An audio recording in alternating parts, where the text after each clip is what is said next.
اب مسئلہ جو میں بتا رہا تھا وہ یہ ہے، دو مسئلے میں بتاتا ہوں، ایک نماز کا، ایک وضو کا ہے۔ اکثر لوگوں کی یہ شکایت بھی میرے پاس آتی ہے، استنجا کر کے آئے، پیشاب کر کے باہر آئے، وضو کرنے کے لیے بیٹھے تو ایسا لگ رہا ہے کہ قطرہ ٹپک رہا ہے یا پیشاب کا قطرہ پھر سے نکل گیا۔ ایسے کئی لوگوں کو ہوتا ہے، پھر گئے وہ، پھر دھو کر کے آئے، پھر لگا کہ نہیں پیشاب کا قطرہ نکل رہا ہے۔ یہ اطمینان نہیں ہوتا کچھ لوگوں، حالانکہ استنجا کریں آپ، پورا اس میں استبرا ہے، یعنی کھانس کر کے ہو یا اٹھ کر کے، بیٹھ کر کے، پیر کو موڑ کے، کسی بھی طرح سے آخری قطرہ نکال دیں، یہ ٹھیک ہے۔ لیکن اس کے بعد آپ وضو کرنے کے لیے آئے، تب یہ وسوسہ آ رہا ہے، پیشاب کا قطرہ نکلا، پیشاب کا قطرہ نکلا۔ اب کیا حکم کیا ہے آپ کے لیے؟ ایک نمبر 1 یہ وضو کا مسئلہ، اس کا بھی حکم میں بتاؤں۔ دوسرا مسئلہ سن لیں، نماز 4 رکعت ظہر کی پڑھنے کے لیے کھڑے تھے، یا 4 رکعت عصر یا عشاء کی، 2 رکعت پڑھے، تیسری رکعت میں کھڑے ہوئے تھے، اب شک ہونے لگا کہ دوسری ہے کہ تیسری ہے۔ تیسری میں کھڑے تھے، یہ شک ہونے لگا یہ چوتھی ہوگی کہ تیسری ہوگی۔ ایسا ہوتا ہے بہت سارے لوگ۔ نماز کا ایک مسئلہ یہ ہے، اب وضو کا ہے، دونوں کا حکم کیا ہے اس سے میں آپ کو اپنی زندگی کے متعلق بتاؤں گا۔ پہلا والا جو مسئلہ ہے پیشاب کے قطرے کا، پہلی مرتبہ ایسا کبھی ہوا ہے تو جاؤ دھل لو۔ ایک بار ایسا ہوا کہ پیشاب کا قطرہ ٹپکا ہے یا لگ رہا ہے، جاؤ دھل کے آ جاؤ۔ پھر ایک مرتبہ ایسا ہوا ہے کہ وضو کرنے بیٹھا ہوں، ایسا لگا کہ پیشاب کا قطرہ ٹپک گیا، جاؤ دھل کے آؤ، اور اتنا حصہ جہاں کپڑے میں لگا اس کو بھی دھل لو۔ تیسری مرتبہ بھی ایسا ہوا ہے، دھل لو۔ اب اس کے بعد شریعت کہتی ہے اب نہیں جانا اس کے بعد، اب وضو کے لیے اگر بیٹھو گے تمہیں لگ رہا ہے کہ پیشاب کے قطرے ٹپک رہے ہیں، ٹپکنے دو۔ تم پانی لے لو ایک چلو میں اور اس جگہ پر چھڑک دو پانی وہاں پر اس کپڑے کے اوپر چھڑک دو۔ کیوں؟ اس لیے کہ کہا گیا ہے کہ بعد میں اگر تمہیں وسوسہ بھی آنے لگے تو یوں سمجھ لو یہ پیشاب کا قطرہ نہیں بلکہ میرا چھڑکا ہوا پانی ہے، میرا چھڑکا ہوا پانی۔ اچھا ایسا کیوں کرایا گیا؟ شک تو ہو رہا ہے۔ سنیں فقہائے کرام نے فرمایا اے بندے تجھے عبادت اللہ کی کرنی ہے۔ کس کی کرنی ہے؟ اللہ کو راضی کرنا ہے۔ اور یہ جو وسوسے آ رہے ہیں تجھے یہ شیطان کے ہیں۔ اگر تو بار بار اٹھ کر کے دھونے کے لیے چلا جائے گا تو بات یہ ہوگی کہ تو شیطان کی پیروی کر رہا ہے اللہ کو چھوڑ کر کے۔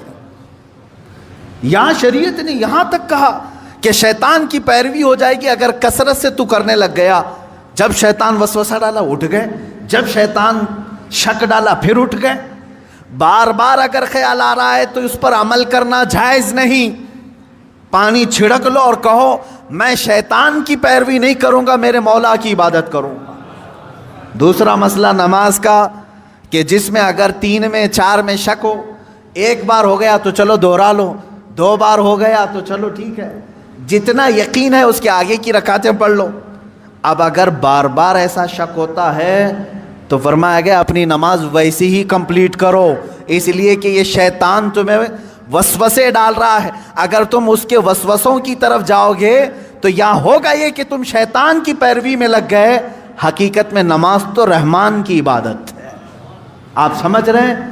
یہ 2 مسئلوں سے میں تمہیں بتاؤں گا میرے عزیزو، پوری زندگی بھر شیطان اسی طرح سے کرتا ہے، تمہیں اپنے اصلی مقصد سے ڈائیورٹ کر کے کسی عام فضول چیز میں لگا دیتا ہے، فضول چیز میں لگا دیتا ہے۔ اسی لیے اب جیسے کسی نے اپنے پورے گھر کی فکر میں، اپنی جائیداد کی فکر میں پوری زندگی ختم کر دی، اسے معلوم ہی نہیں کتنے دن رہنے والا تھا، کتنی عمارتیں بنا رہا ہے، کتنی چھتیں قائم کرے گا۔ اے بندے تیری زندگی لمبی سے لمبی جاتی تو 70-80 سال کی، تو بنا ہی رہا ہے 30-40 سال کی عمر میں، بچے ہیں تیرے پاس 25-30 سال، ان 25-30 سالوں کے لیے تو نے اپنی پوری زندگی جھونک دی، صحت و طبیعت سب برباد کر ڈالی۔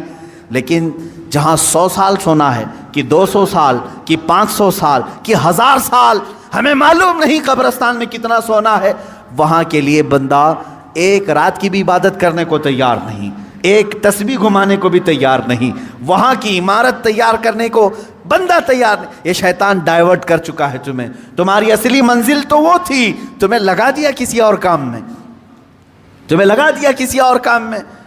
عزیزان گرامی، اسی لیے تو شاعر نے کہا تھا، آگاہ اپنی موت سے کوئی بشر نہیں، سامان 100 برس کا ہے پل کی خبر نہیں، 100 برس کے پلان ہے پل کی خبر نہیں۔ تو شیطان اس طرح سے جو ہر زندگی میں ڈائیورٹ کرتا ہے۔ اب میں آپ کو بتاؤں ایک چیز، جن چیزوں کو ہم سمجھتے ہیں کہ یہی کل ہے دنیا میں، نوجوان یہ سمجھتا ہے کہ ایک خوبصورت لڑکی مل جائے پوری زندگی ہے، دیکھو اسی پر تو شعر و شاعری کرتا ہے، اسی پر تو پوری محبت کے نغمے گاتا ہے، اسے معلوم نہیں کتنے دن کی عائش ہے۔ اور کچھ لوگ یہ سمجھتے ہیں کہ مال، گاڑی، کار، بنگلہ ہو جائے یہی سب کچھ ہے۔ تقریباً انہی میں ہم سب دوڑ رہے ہیں، انہی میں ہم دوڑ رہے ہیں۔ ایک بادشاہ نے اعلان کیا کہ آج میری عنایتوں کا دریا جوش میں ہے، میں خوب عطا کروں گا۔ لوگوں کو بلایا، ایک کوئی بندہ ایسا آ جائے جس کے لیے میں کہتا ہوں اپنے ہاتھ میں ایک چھڑی لے لے، لکڑی لے لے، اور وہ زمین پر دائرہ کھینچتا جائے صبح فجر کے بعد۔ اب وہ دائرہ کھینچتا کھینچتا سورج کے ڈوبنے سے پہلے پہلے تک جتنا دائرہ کھینچ لے گا وہ پوری زمین اس کے نام پہ کر دوں گا۔ دن بھر میں آپ کتنے ایکڑ کھینچ لیں گے؟ اگر فری میں مل رہا ہے تو کون چھوڑے گا؟ دائرہ کھینچنے کے لیے کہا کہ جو لکیر سے سرکل بنا لے، جتنا بنا لے گا، لیکن ٹائم ہے سورج ڈوبنے سے پہلے پہلے تک۔ اس میں سے ایک وزیر یا ایک سپاہی آگے آیا اور اس نے اپنے ہاتھ میں چھڑی لے لی، بادشاہ سلامت مجھے اجازت دے دے۔ اور بادشاہ نے کہا کہ اگر سورج ڈوب گیا تو پھر ایک بالشت زمین بھی نہیں دی جائے گی، یعنی 1 فٹ زمین بھی نہیں دی جائے گی۔ ہاں، سورج ڈوبنے سے پہلے پہلے تک یہاں پر دائرہ مکمل کر۔ اب وہ نکلا چھڑی لے کر کے، لکیر کھینچتے کھینچتے، اسے بہت بڑی زمین چاہیے تھی، اتنی بڑی کہ اس سلطنت میں کسی کی نہ ہو، جب فری میں مل رہی ہے۔ کھینچتا کھینچتا وہ گیا، کافی دور تک چلا گیا، دوپہر ہو گئی، تھک گیا، کچھ دوڑا کچھ چلا۔ اب جب دوپہر ہو کر سورج ڈھلنے لگا تو اس نے سوچا واپس ہو جاتے، چونکہ جہاں سے میں دائرہ کھینچا ہوں وہاں تک لا کر کے لکیر کو ملانا ہے، اتنی زمین میرے نام پہ۔ اب واپس ہوا، اب یہ کتنے کلومیٹر کی زمین گھیرا تھا واللہ عالم، دوڑا تھا اس نے صبح سے لے کر دوپہر، نہ کھانا ہے نہ پانی ہے، دوڑ رہا تھا۔ دوڑتے دوڑتے سورج پیلا ہو گیا، عصر کا وقت آ گیا۔ اب اس نے دیکھا کہ بادشاہ کا محل اور سپاہی سب قریب نظر آ رہے ہیں، دل میں ٹھنڈک ہو گئی، میں پہنچ جاؤں گا، سورج کے ڈوبنے سے پہلے پہلے میرے بگننگ پوائنٹ جو ہے جہاں سے سٹارٹ ہوا تو وہاں تک پہنچنا ہے مجھے۔ لیکن تھک گیا تھا، آزا جواب دے رہے تھے، نڈھال ہو گیا، شاید آدھا کلومیٹر یا 1 کلومیٹر باقی رہ گیا ہوگا، چلنے کی سکت نہیں رہی۔ لیکن باہر سے وہاں سے لوگ آوازیں دے رہے تھے، بہت لمبی زمین تو نے گھیرا ہے، اتنی بڑی زمین کسی کو نہیں ملے گی سلطنت میں، آ جا دوڑتے ہوئے۔ کچھ لوگوں نے ہمت دکھائی، حوصلہ دلایا، دوڑا اور تیزی سے دوڑا، پھر دوڑا، سورج ڈوبنے کے بالکل پاس میں آ گیا، سورج غروب ہونے کے لیے بس آدھا سورج اندر جا چکا تھا، اور اس کا پوائنٹ جہاں سے شروع کیا تھا وہ بھی قریب نظر آ رہا تھا، وہ بھی قریب نظر آ رہا تھا۔ دوڑا اور دوڑا، یہاں تک کہ اپنے اس پوائنٹ کے بالکل پاس میں پہنچا، لیکن سورج ڈوبا۔ کتنا باقی تھا؟ سورج ڈوبنے سے پہلے پہلے وہ اپنے پوائنٹ پہ پہنچ گیا، اس طرح کہ پیر اس کے ایک طرف، ہاتھ اس کے اس طرف، سو کر کے اس نے اپنی لکڑی آگے کی، پوائنٹ پر پہنچ گیا۔ اس کے بعد سورج ڈوب گیا۔ اب اس کی ہو گئی زمین، جتنا صبح سے لے کر دوڑا تھا اس کی ہو گئی زمین۔ لیکن جب قریب میں آئے اٹھانے کی کوشش کی تو اس کا انتقال ہو چکا تھا. دن بھر ایسا دوڑا تھا کہ روح نکل گئی، اسی طرح پڑا تھا. اس کے پیر اور اس کے ہاتھ، اس کا ہاتھ کی موجود لکڑی اس پوائنٹ تک پہنچی ہوئی تھی اور وہ وہاں مرا ہوا پڑا تھا، روح نکل چکی تھی. بادشاہ آیا، وزیروں کو کہا اٹھاؤ، اس کی قبر یہیں بنائی جائے گی جہاں یہ انتقال کیا ہے. اس کی قبر وہیں کھودی گئی. کتنے فٹ کا رہا ہوگا؟ 6 فٹ کا رہا ہوگا، جتنا بھی رہا ہوگا. قبر اس کی بنائی. بادشاہ نے ایک بہت تاریخی جملہ اس کی قبر پر لکھا، کہا کہ اس کو ضرورت صرف 6 فٹ کی تھی، دوڑا پورے دن بھر، اس کو اتنی ضرورت تھی اور دوڑا اتنا کہ اپنی موت کے منہ میں چلا گیا، موت کے منہ میں چلا. یہی ہماری زندگی ہے آج، تقریباً اسی کی طرح ہم بھی کر رہے ہیں. اتنا دوڑ رہے ہیں، پتہ ہی نہیں چلتا کہ کہاں موت آ گئی. تمہیں ان تمام چیزوں کی ضرورت ہی نہیں تھی جس کے پیچھے پڑے ہوئے ہو. سب تو اللہ نے لکھ کر کے بھیجا ہے. ارے میاں تم اپنی ماں کے پیٹ میں 100 دن کے نہیں تھے، تب اللہ نے فرشتوں کو بھیج کر کے لکھوا دیا، اسے اتنا رزق لکھ دو، اسے اتنے اولاد لکھ دو، اسے اتنی خوشبختیاں لکھ دو. سب لکھا جا چکا ہے. جو ملنا ہے اس پر ہم پوری زندگی کیوں داؤ پر لگائیں؟ ہمیں تو اس مولا کو راضی کرنے کے لیے زندگی خرچ کرنی چاہیے. ہم وہ نہیں کر سکے.